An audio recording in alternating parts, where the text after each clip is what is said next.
31장 20절 21절 한 목소리로 같이 합독하겠습니다.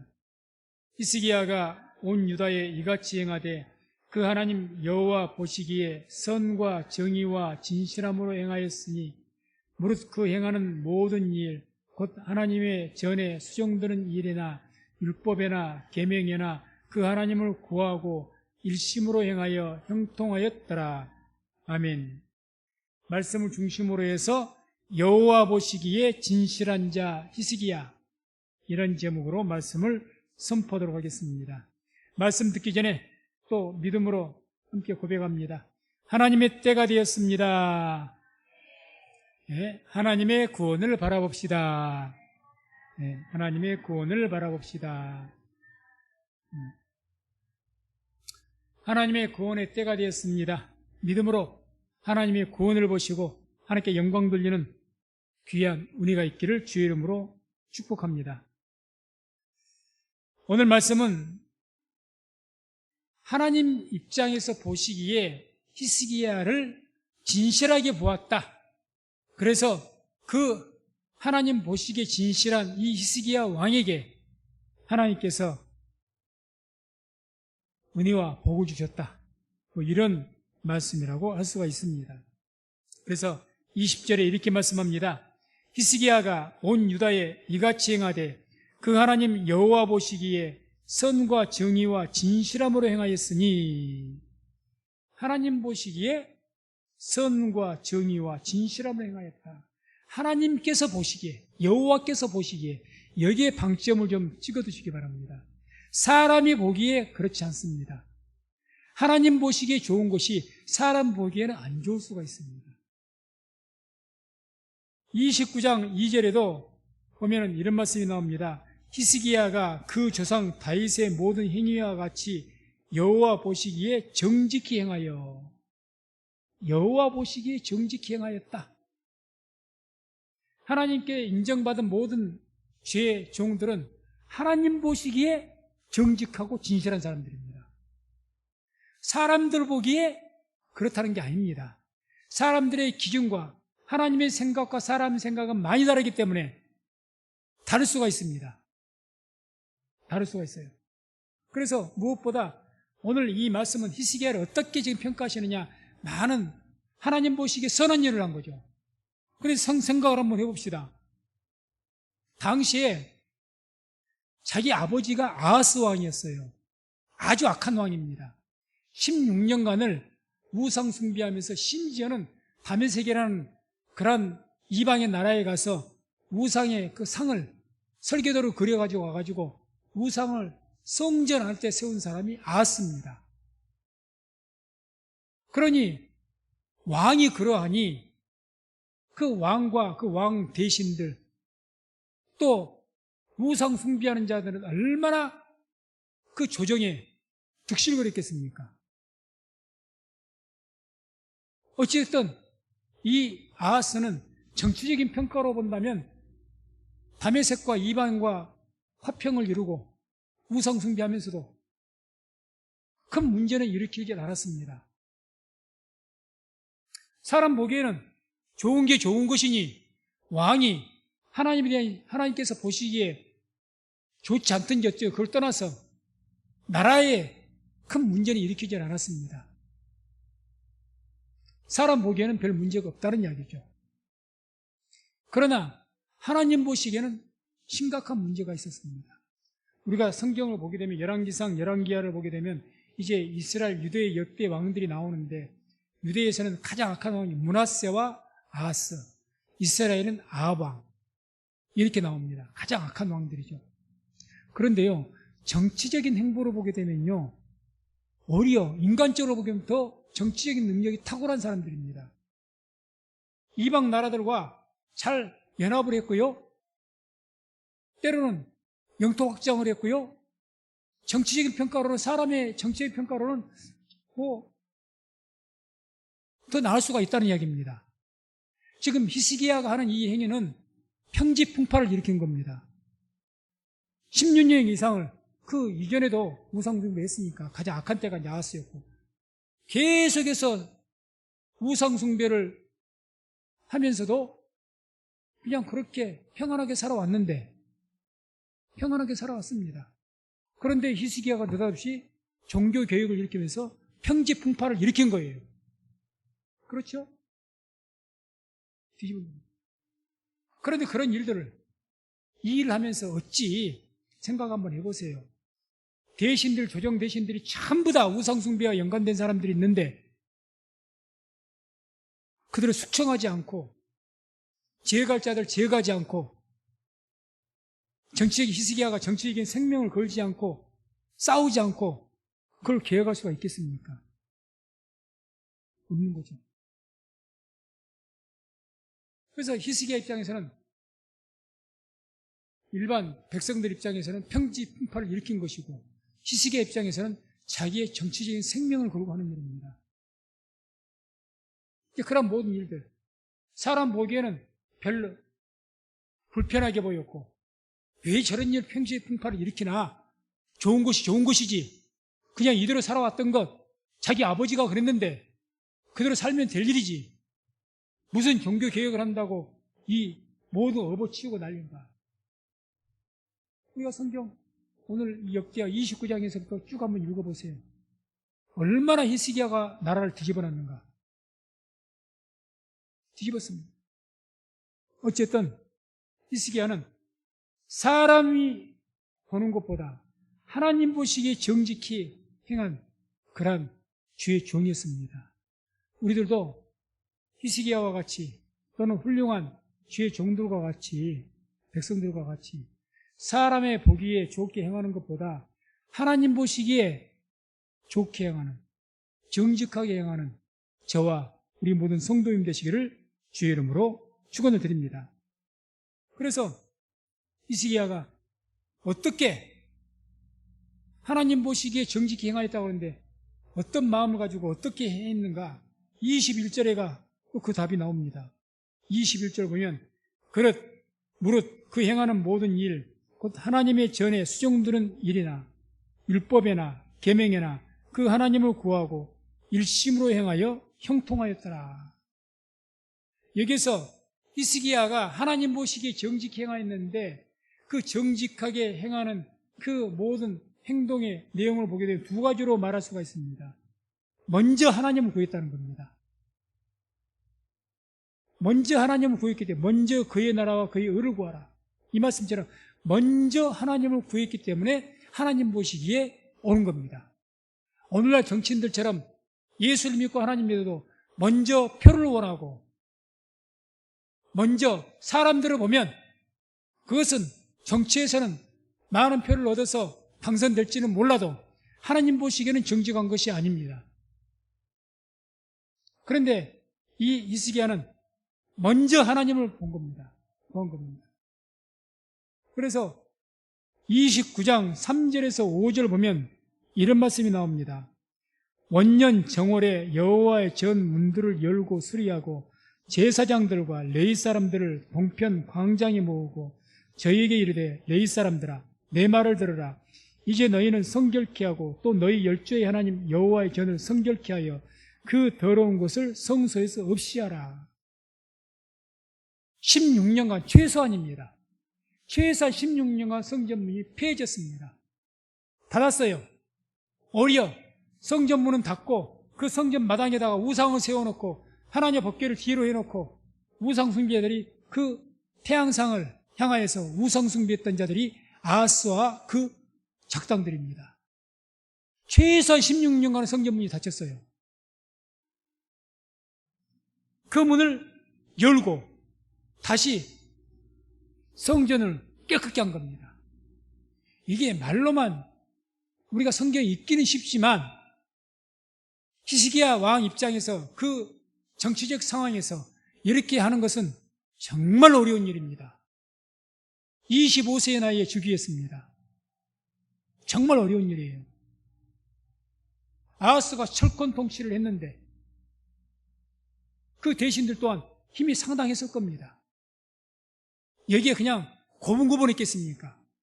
자기의 어떤 기득권은 잃을 판인데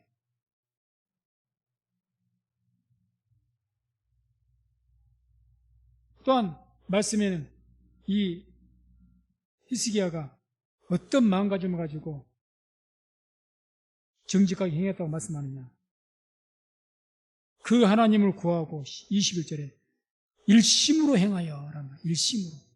먼저 하나님을 구하고 일심으로 한 마음으로 끝까지 그 일을 했다는 겁니다. 그래서 하나님께서 보시기에 정직이 본 겁니다. 먼저 하나님을 구하고 그 일을 하되 흔들리지 않고 일심으로 끝까지 그 일을 했다는 거예요. 일심으로. 이 말씀 안에는 많은 어떤 함축된 내용이 있죠. 그 많은 반대가 있음에도 불구하고, 많은 어려움이 있음에도 불구하고 먼저 하나님을 구하는 일이 옳다고 판단한 그 판단을 가지고, 믿음을 가지고 계속 나갔다는 거죠. 계속. 그러기를 쉬지 않습니다. 그래서 29장 20절 21절 보게 되면 성읍 귀인들, 아주 귀인들을 독려해가지고 하나님께 제물을 드리기 위해서 성전 제사를 회복하고요. 또 30장 1절을 보게 되면 유다와 이스라엘, 유다는 자기가 다스리는 땅이니까 그렇다 치더라도 이스라엘은 이미 남과 북이 나눠졌기 때문에 자기 나라가 아닙니다. 근데 그 북쪽 이스라엘 땅에까지도 사람들 파벌꾼으로 보내가지고 파벌꾼을 보내서 유월절을 지키라고 사람들을 독려합니다. 31장 1절 보게 되면 유다에 있는 또 이스라엘에 있는 자기 나라 땅도 아니에요. 이스라엘에 있는 우상들을 전부 깨트려버렸습니다. 이거는요, 국제 분쟁이 야기될 수도 있는 문제입니다. 그러잖아요. 이스라엘 왕이 야, 내가 뭔데? 얼마든지 그런 정치적인 부담과 국제 분쟁, 많은 문제를 야기시켰기 때문에 계속해 나갑니다. 성경 보면. 31장 2절 보게 되면은 제사장들, 레위 사람들을 전부 모아다가 그 어떤 반차, 그 어떤 조직을 짜가지고 하나님 섬기는데 부족함이 없도록 준비를 시킵니다. 이러한 일들이 계속해서 성읍 백성들, 귀인들, 레위인들, 제사장들, 그리고 심지어는 자기 나라 땅과 북쪽 이스라엘 땅에까지 이런 일들이 히스기야의 그 정치적인 그때 당시의 환경과 배경에서 쉽겠냐는 이야기죠. 정말 어려운 일이었을 거예요. 그런데 일심으로 행했다는 말은 그럼에도 불구하고 끝까지 믿음을 가지고 했다는 겁니다. 이것이 바로 하나님께서 인정한 내용입니다. 우리의 믿음도 하나님 말씀을 통해서 나의 믿음, 내가 지금 행하고 있는 이 믿음, 내가 지키고 있는 믿음이 옳다고 스스로 말씀을 통해서 확신을 갖게 되면 끝까지 가시기 바랍니다. 주위에서 뭐라고 하든지 그래야 하나님께 인정받습니다. 그게 하나님 보시기에 정직한 사람입니다. 사람 보기에는 뭐가 옳습니까? 적당히 해야지. 좋은 것이 좋은 것이지. 뭘 저렇게 하나? 아마 마르틴 루터 시대에 종교개혁을 했던 분이 사람 보기에 좋게 행했다면 종교개혁은 일어나지 않았을 겁니다. 좋게 좋은 거지 뭐 카톨릭 교황이 있고 그렇게 해서 다스려 가는데 뭐 조금 부정부패가 있어도 그냥 눈을 한쪽 눈 감고 그냥 그래도 하나님 믿는다고 하니까 예수 믿는다고 하니까 좋은 게 좋은 거지 그냥 살면 되지 무슨 계획을 뭐라고 합니까? 그냥 살면 되지. 그 핍박을 받아가면서 그 위대한 종교개혁자들이 얼마나 핍박을 받았습니까? 좋은 게 좋은 거지. 그래서 정직한 삶을 사는 것에는 하나님 보시기입니다. 하나님 보시기에 정직한 삶을 사는 것에는 믿음과 용기가 필요합니다. 이거 없이는 못하는 거예요. 우리 믿는 사람은 이런 믿음과 용기가 있어야 될 줄로 믿습니다. 기독교 신앙은요, 언젠가 제가 몇 주 전에 주보에 컬럼에 실었죠. 기독교 신앙은 전쟁입니다. 전쟁이에요. 그냥 사랑은 사랑, 은혜 은혜 안에서 평안하게만 있는 것이 아닙니다. 잘못된 것에 대해서 거부할 수가 있는 그런 저항적인 그래 프로테스탄트입니다. 저항하다 그런 뜻을 가지거든요. 저항하는 거죠. 이게 기독교 신앙입니다. 그런 신앙이 하나님 보시기에 올바른 신앙인 줄로 믿습니다. 그러나 사람 보기에는 그렇지 않죠. 왜 평지풍파를 일으키나? 왜 평지풍파를 일으키나? 그냥 지금까지 살아온 대로 살면 되지. 나도 알아, 잘못된 것. 그런데 시대가 그런데 어떻게 할 거야? 그냥 살지 뭐. 그러면요, 사람 보기에는 좋을지 몰라도 하나님 보기에는 좋지 않습니다. 우리가 예수 믿는 신앙에 교회가 왜 부패하느냐? 사람 보기에 좋은 신앙만 갖고 있으니까 그럽니다. 사람 비유에 맞추거든요. 이 나라의 정권의 비유에 맞추거든요. 그러니까 부패하는 거죠. 썩어갑니다. 외형적으로는 그럴듯할지 모르지만 속으로는 골마가고 썩어가고 있습니다. 그럼 우리가 눈으로 똑똑히 보고 있고 그 결과가 얼마나 참담한 것인지 지금 우리가 똑똑하게 보고 있는 겁니다. 비록 외형적인 규모가 적을지라도 우리의 믿음은 하나님 보실 때 정직한 믿음이 되어서 우리 성령교회가 적지만 살아있는 그런 교회가 되기를 주의 이름으로 축원을 드립니다. 에베소서 6장 24절에 우리가 잘 아는 말씀입니다. 함께 합독합니다. 우리 주 예수 그리스도를 변함없이 사랑하는 모든 자에게 은혜가 있을지어다. 아멘. 변함없이입니다. 얼마든지 예수를 사랑하는데 예수를 믿는 이 신앙에 변할 수 있는 많은 고난과 시련이 우리에게는 있습니다. 왜 없어요? 우리는 약한 육체를 가졌고 우리의 삶은 현실은 녹록지 않는데 어찌 아무 문제가 없겠습니까? 그것이 질병이 되었든지 사고가 되었든지 경제적인 문제가 되었든지 인간관계가 되었든지 어떤 형식으로든지 우리의 믿음 흔드는 요인들은 얼마든지 있다는 겁니다. 앞으로도 있을 것이고 그럼에도 불구하고 변함없이 사랑하는 거예요. 변함없이. 변함이 없는 거예요. 인간간의 신우도요. 하나님 앞에서 우리가 믿음을 지켜야 되고 인간관계에서는 신우라는 걸 지켜야 됩니다. 신우. 세상에 의리라고 그러죠. 의리. 신우가 있어야죠. 변함이 없어야 돼요. 신우는. 인간관계도. 사람이 이랬다 저랬다 하면 그 사람을 어떻게 신뢰하겠습니까? 하나님 앞에서 믿는 믿음도 이랬다 저랬다 하나님께서 어떻게 우리를 사랑하시겠습니까? 변함이 없어야죠. 변함이. 특히 여자분들도 마찬가지지만 우리 남자분들은 더더욱 그래야죠. 변함이 없어야죠.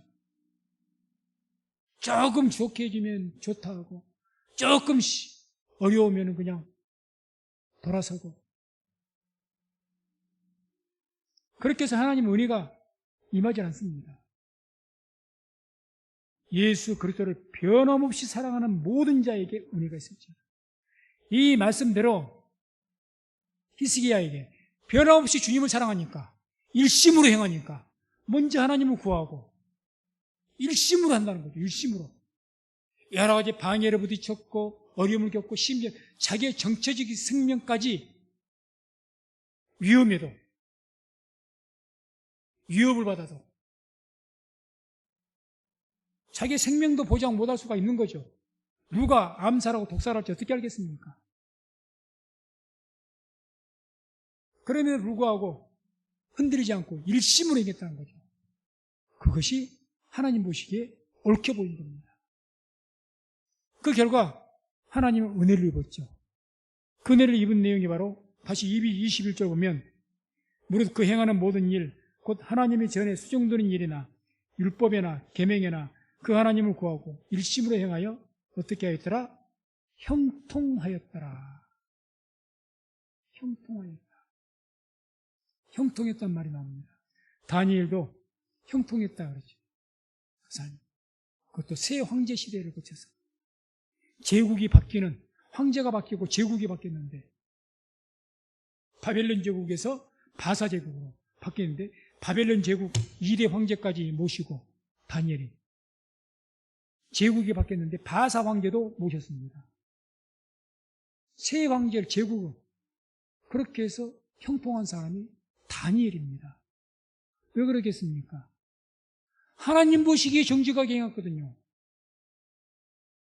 다니엘이 황제 보기에 정직한 것이 아니라 하나님 보시기에 정직히 행했기 때문에 형통하게 된 줄로 믿습니다. 형통했단 말은 찰나흐라는 단어를 씁니다. 찰나흐. 이 뜻은 거침없이 앞으로 나아간다는 겁니다. 거침이 없이.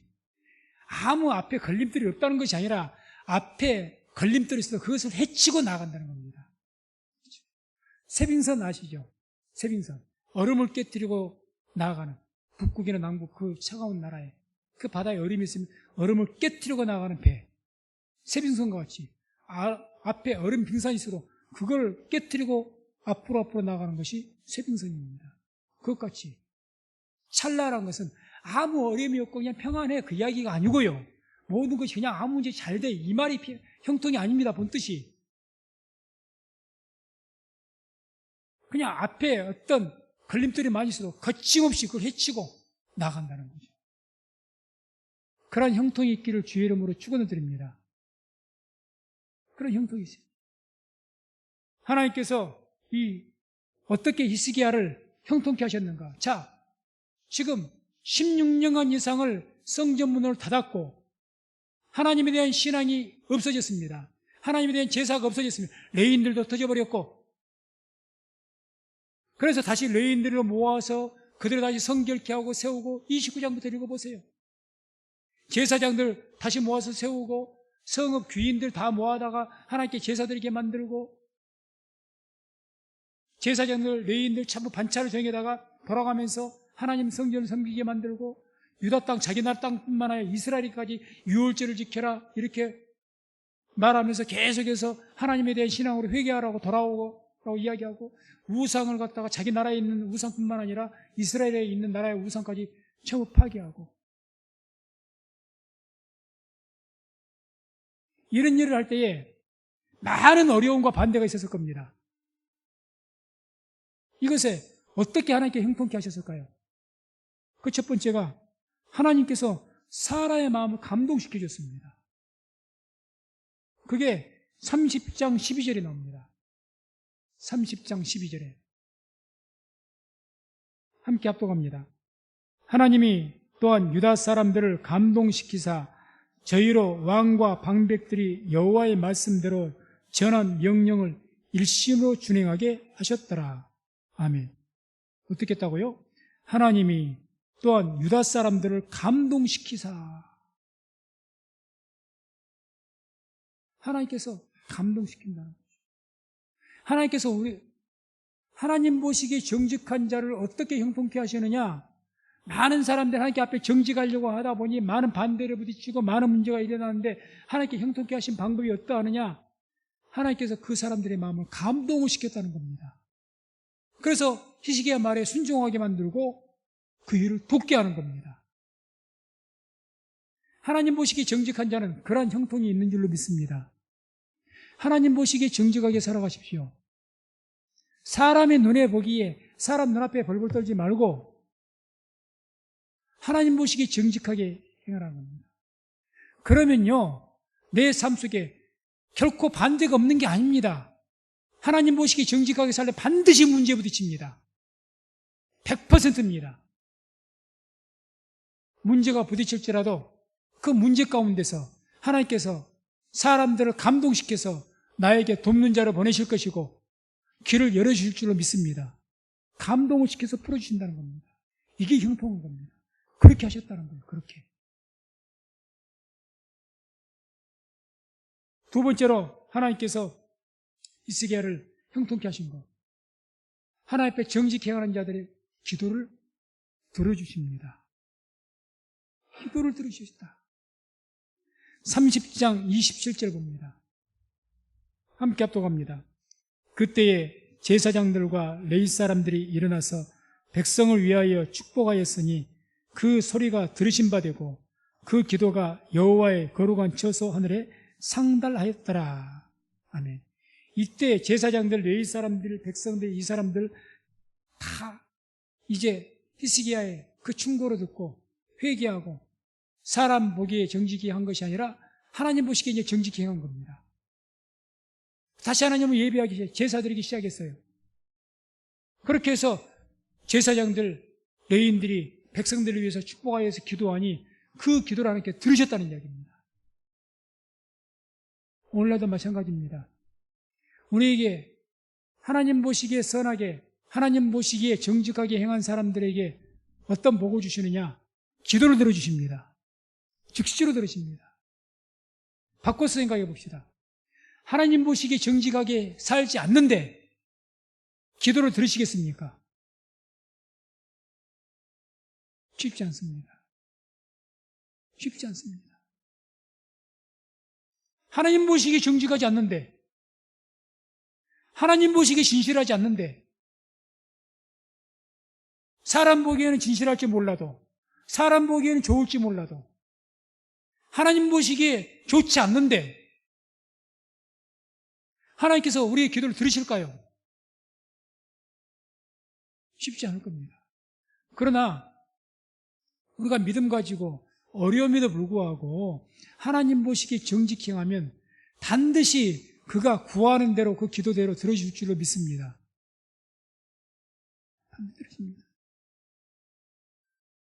그래서 히스기야는 어떤 형통함이 있었습니까?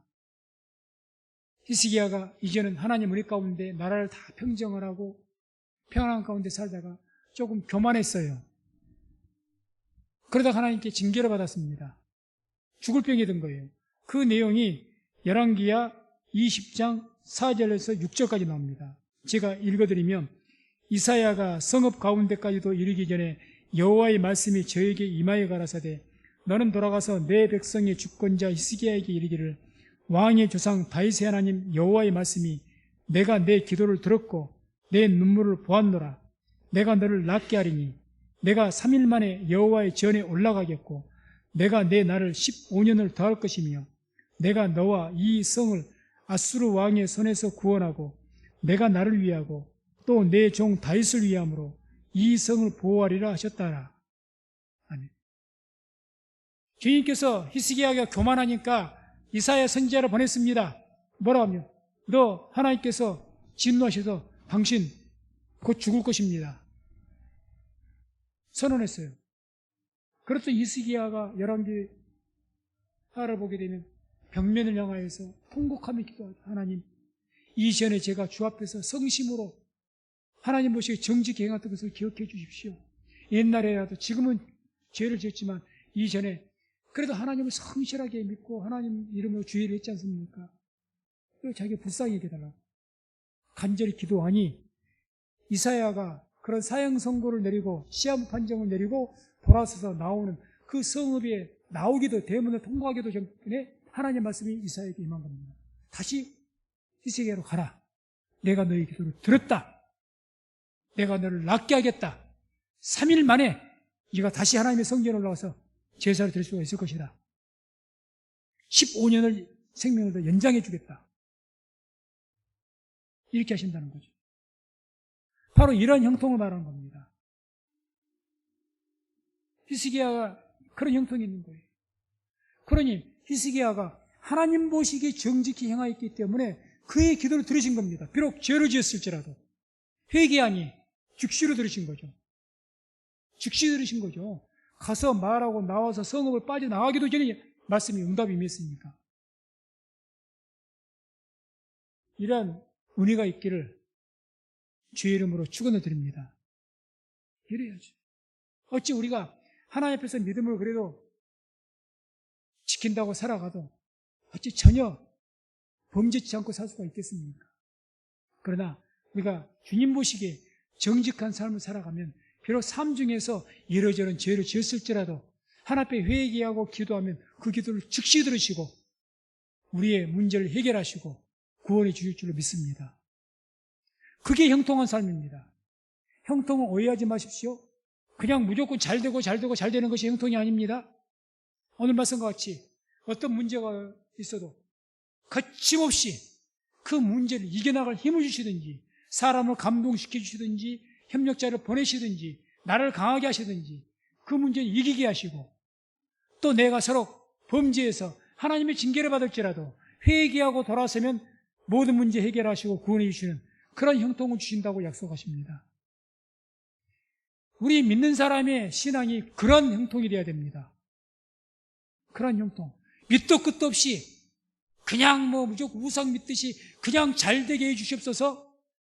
아닙니다. 하나님 형통은 그런 형통이 아닙니다. 그래서 말씀 맺습니다. 하나님께서 보시기에 정직히 행하는 자를 하나님께서는 형통케 하십니다. 잊지 마십시오. 그래서 저나 우리 모든 성도님들 신앙생활하면서 고난 없이 살겠다는 마음은 버리시고 주를 따르려면 십자가로 져야 될 것이고 좁은 문의 길을 가야 될 것입니다. 좁은 길을 가야 됩니다. 그 길은 고난의 길입니다. 의인에게는 고난이 많다고 했습니다. 그런 길이 있을지라도 하나님 보시기에 진실하고 정직한 삶을 살아서 어떤 일이 있어도 거침없이 나아가는, 그리고 우리의 삶에 비록 죄가 있을지라도 회개할 때마다 하나님께서 우리 기도를 들으시는 그런 형통한 삶을 살아가는 우리 모든 성도님 되시기를 주의 이름으로 축원을 드립니다. 기도하겠습니다.